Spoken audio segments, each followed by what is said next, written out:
రాష్ట్ర ప్రభుత్వం రిజిస్ట్రేషన్ శాఖను పబ్లిక్ ప్రైవేట్ పార్ట్నర్షిప్ పీపీపీ విధానంలో నిర్వహించేందుకు జారీ చేసిన జీవో నంబర్ 396ను వెంటనే వెనక్కి తీసుకోవాలని రాష్ట్ర సహాయ కార్యదర్శి శేఖరమంత్రి శ్రీనివాసరావు మాట్లాడుతూ, ఈ జీవో అమలుతో రాష్ట్ర వ్యాప్తంగా వేలాది మంది దస్తావేజు లేఖరులు, స్టాంపు వెండర్లు, డీటీపీ ఆపరేటర్లు, వారి సహాయకులు ఉపాధి కోల్పోయే ప్రమాదం ఉందని ఆందోళన వ్యక్తం చేశారు. 2 రోజుల పెండౌన్ కార్యక్రమంలో భాగంగా రెండో రోజు పెందుర్తి, సబ్బవరం ప్రాంతాలకు చెందిన దస్తావేజు లేఖరులు పెందుర్తి ఎమ్మెల్యే పంచకర్ల రమేష్ బాబును కలిసి వినతిపత్రం సమర్పించారు. జీవో 396పై ప్రభుత్వం పునరాలోచించి దానిని రద్దు చేయాలని కోరారు. ఈ కార్యక్రమంలో సబ్బవరం దస్తావేజు లేఖర్ల సంక్షేమ సంఘం అధ్యక్షులు వి సీతారామమూర్తి, వాసు, గౌరవాధ్యక్షులు బి ఈశ్వరపాలవెల్లి, ప్రధాన కార్యదర్శి శేఖరమంత్రి శ్రీనివాసరావు, సహాయ కార్యదర్శి Narava Ramachandrarao, organising secretary D Suresh Varma, G Chandrasekhar కోశాధికారి, కొయ్యరమణ రమేష్,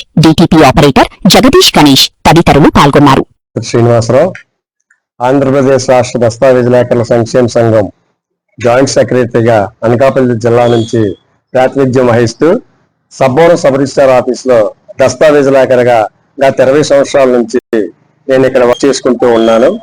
ఈరోజు రాష్ట్ర వ్యాప్తంగా ఉన్నటువంటి వేలాది మంది దస్తావేజు లేఖరులు, స్టాంపు వెండర్లు, అలాగే డిటిపి ఆపరేటర్లు, వారి సహాయకులు, వేలాది మంది కుటుంబీకులు ఉండడం జరిగింది.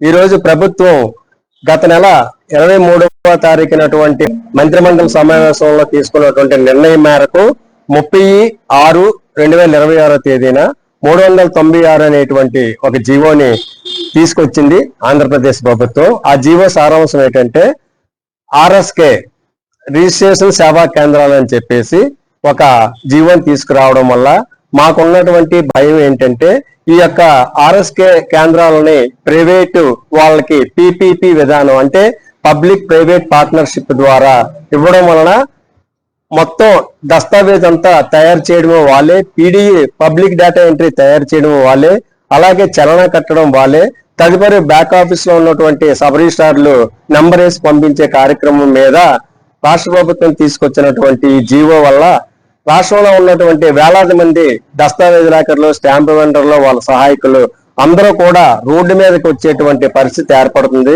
ఇందులో ప్రస్తుతం ఈ రాష్ట్రం మొత్తం మీద చూసుకుంటే దరిదాపు 60%, 160% వరకు యువత ఎక్కువగా ఉన్నారు.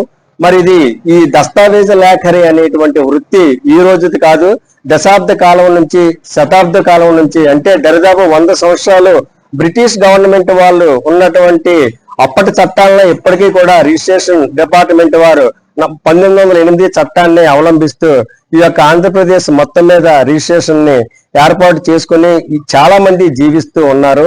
ఇప్పుడు ఈ పీపీపీ విధానంలో పెట్టినటువంటి వల్ల గవర్నమెంట్ వారు దస్తావేజుకి 2000 రూపాయలు తీసుకొని వాళ్ళే రిజిస్ట్రేషన్లు చేస్తారని చెప్పడం వల్ల మరి ఎంతవరకు సమంజసం అని మేము ప్రభుత్వాన్ని అడుగుతున్నాం.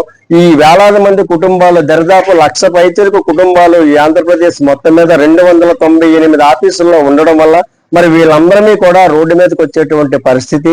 మేము ఏమడుగుతున్నామంటే, దస్తావేజు లేఖరులందరికీ లైసెన్సులు మంజూరు చేస్తే మీరు ఏ విధానాల్లో మీరు తీసుకొస్తారో ఆ విధానాల్లో మేము పనిచేయటకు మేము అంగీకరిస్తున్నాము. అలాగే మీరు గతంలో పీడీఈ విధానం అన్నారు, అలాగే స్లాట్ బుకింగ్ అన్నారు, అలాగే ఓటీపీలు అన్నారు. మీరు ఏ విధానం పెట్టినా ఆ విధానాలన్నిటికీ మేము కంకణబద్ధులమే ఉండి మేము పనిచేస్తున్నాం ప్రతి సబ్ రిజిస్టర్ ఆఫీస్ దగ్గర. ఈ రోజు సడన్ గా తీసుకొచ్చి ప్రైవేట్ కార్పొరేషన్స్ కి పీపీపీ విధానంలో తీసుకురావడం వల్ల మరి మేమంతా రోడ్డు పాలవుతున్నాం అని చెప్పేసి ముఖ్యంగా తెలియజేసుకుంటూ, మరి ఈ రోజు రాష్ట్రంలో ఉన్నటువంటి అందరూ కూడా కూటమి ప్రభుత్వంలో ఉన్నటువంటి అందరూ ఎమ్మెల్యేలకి, గౌరవనీయులు శాసనసభ్యులందరికీ కూడా మేము మెమోరాండం ఇచ్చాము.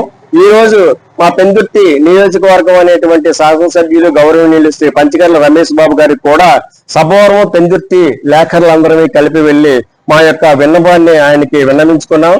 ఆయన స్వీయంగా తీసుకొని చాలా ఆప్యాయంగా మాట్లాడుతూ మీరు అలాగే బీజేపీ శాసనసభాపక్ష లీడర్ గారికి, మిగతా లీడర్స్ కి అందరికీ కూడా ఇవ్వమని చెప్పారు.